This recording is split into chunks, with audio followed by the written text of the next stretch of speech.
Hello friends, ఇవాళైతే గోరుచిక్కుడు curry తయారు విధానం అయితే చూసేద్దాము. ఫస్ట్ అయితే తవా పెట్టుకొని కొంచెం ఆయిల్ వేసుకొని, ఆయిల్ హీట్ అయిన తర్వాత పోపు దినుసులు వేసుకొని ఆల్రెడీ చాప్ చేసి పెట్టుకున్న ఆనియన్ అయితే వేసుకొని, తర్వాత ఒక పచ్చిమిర్చి వేసి మూడింటిని అయితే మిక్స్ చేయండి ఫ్రెండ్స్. ఇవి వచ్చేసి నేను లో ఫ్లేమ్లో పెట్టుకొని అయితే చేస్తున్నాను. సో తర్వాత వచ్చేసి కొంచెం అల్లం వెల్లుల్లి పేస్ట్ అయితే యాడ్ చేయండి.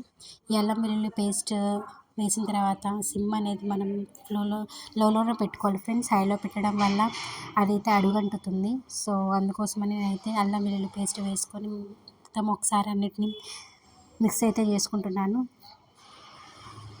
వీటన్నిటిని లో ఫ్లేమ్లోనే పెట్టుకొని చేసుకోవాలి ఫ్రెండ్స్, గుర్తుపెట్టుకోండి. తర్వాత కొంచెం కరివేపాకు యాడ్ చేసి తర్వాత మిక్స్ అయితే చేసిన చూసారా, కింద అయితే అల్లం పేస్ట్ అడుగంటుతుంది.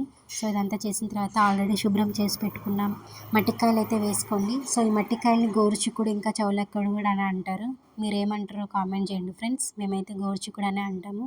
సో ఈ పేస్ట్ మొత్తం వాటికన్నిటికీ పట్టేలా మిక్స్ చేసిన తర్వాత ఆల్రెడీ చాప్ చేసి పెట్టుకున్న టమాటా వచ్చేసి మిక్స్ చేయండి. టమాటా ముందే వేస్తే జ్యూసీ అనేది ఎగిరిపోతుంది ఫ్రెండ్స్. అందుకోసమని నేనైతే వెజిటేబుల్ వేసిన తర్వాత పైన టమాటా అనేది వేస్తాను. సో గ్రేవీ కొంచెం వస్తుంది కాబట్టి నేనైతే పైన వేస్తున్నాను. సో వీటన్నిటిని ఒకసారి మిక్స్ చేసిన తర్వాత సరిపడా సాల్ట్ వేసుకొని కొంచెం ఒక పించ్ ఆఫ్ పసుపు అయితే వేసుకున్నాను. తర్వాత వచ్చేసి కారం, దానికి సరిపడా కారం అయితే వేసుకొని, మేము కొంచెం కారం ఎక్కువగానే తింటాను కాబట్టి కొంచెం కారం ఎక్కువ స్పైసీగా వేసాను. వాటన్నిటిని ఒకసారి మిక్స్ చేయండి ఫ్రెండ్స్. సాల్ట్ తర్వాత వేయడం వల్ల వేసిన గోరుచిక్కుడు అనేది త్వరగా మగ్గిపోతుంది. అందుకోసమని నేనైతే సాల్ట్ తర్వాత అనేది యాడ్ చేస్తున్నాను.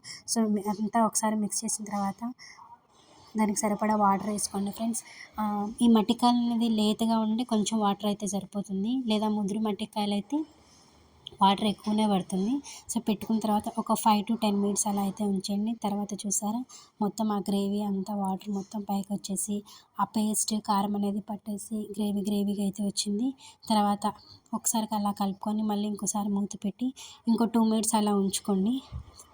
తీసిన తర్వాత మొత్తం అంతా ఒకసారి మిక్స్ చేసుకోండి. తర్వాత వచ్చేసి దీన్ని కొంచెం ధనియా పొడి యాడ్ చేస్తున్నా ఫ్రెండ్స్. ధనియాల పొడి ఒకసారి అయితే అలా కలుపుకున్న తర్వాత ధనియా పొడి యాడ్ చేస్తున్నాను.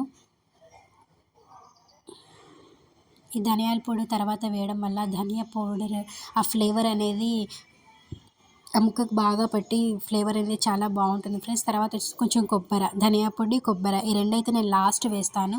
ఎందుకంటే ముందే వేస్తే వాటిలో మిక్స్ అయిపోతుంది, అల్లం పేస్ట్ వేసాం కాబట్టి. సో నేనైతే లాస్ట్లో అయితే వేస్తాను. సో ఇలా వేయడం వల్ల పైన ఉన్నదైతే ధనియా ఫ్లేవర్ వచ్చేసి టేస్ట్ చాలా బాగుంటుంది, స్మెల్ కూడా చాలా బాగా వస్తుంది. సో అది అలా వచ్చేసి ఒక 2 minutes హై ఫ్లేమ్లో పెట్టేసి తర్వాత తీసేసి ఒకసారి చూడండి, ఇంకోసారి మగ్గేసి చూసారా, ఆ జ్యూసీ గ్రేవీ అయితే పైకి వచ్చేసి తేలుతుంది. తర్వాత ముక్క ఉడికిన లేదా ఒకసారి చెక్ చేసుకొని తర్వాత సిమ్లో అయితే పెట్టుకోండి. ఇంకా లాస్ట్ వచ్చేసి కొంచెం కొత్తిమీర వచ్చేసి పైన అలా వేసుకొని మిక్స్ చేసుకోవడమే friends. Thank you friends. Video like చేసి ప్లీజ్ సబ్స్క్రైబ్ అండ్ లైక్ చేయరా ప్లీజ్.